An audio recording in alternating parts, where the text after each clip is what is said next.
Hello, this is Jonah Rosenblum. Welcome live from Portage County to first edition of Portage County Live, our football preview as Week 1 approaches.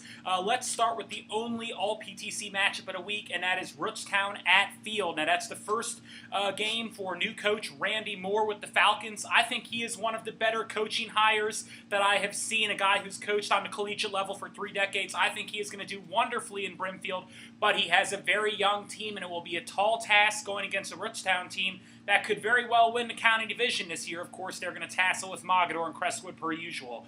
But I think that's, of course, one of the more intriguing games of the year. I also think Woodridge has a really interesting Week 1 game against Padua Franciscan. Now, you're going to get confused because they were 5-5 last year, and you're going to say that's an easy win for Woodridge. But Woodridge does lose King Alfred Sanders, and Padua plays a really tough schedule. A lot of their losses last year, Archbishop Hoban, Lake Catholic, Notre Dame Cathedral Latin. Again, they really challenged themselves. I think Woodridge is in for a challenging Week 1.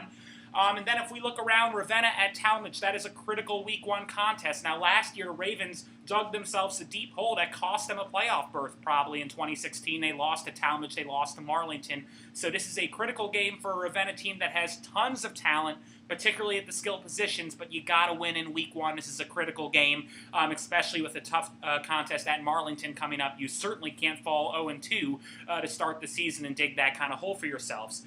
Looking around the league, let's take a look at what else could be good. I think for Crestwood, they get a very favorable Week 1 matchup at home against the CVCA team that struggled last year.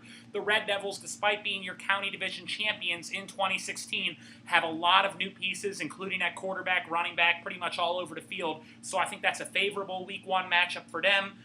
Looking around, Kenston and Streetsboro should be a fun one. It's the first game in Streetsboro's beautiful new stadium, and they are expecting an enormous crowd for Week 1, so that should be fun as well. And then Garfield at Cardinal, I think, could be an interesting matchup as well because the G-Men, much like the Red Devils, have a lot of new pieces that they have to incorporate. And so I think that matchup at Cardinal could be tricky. Don't forget they lose their quarterback, Dalton Fall, and their 2 leading receivers from last year.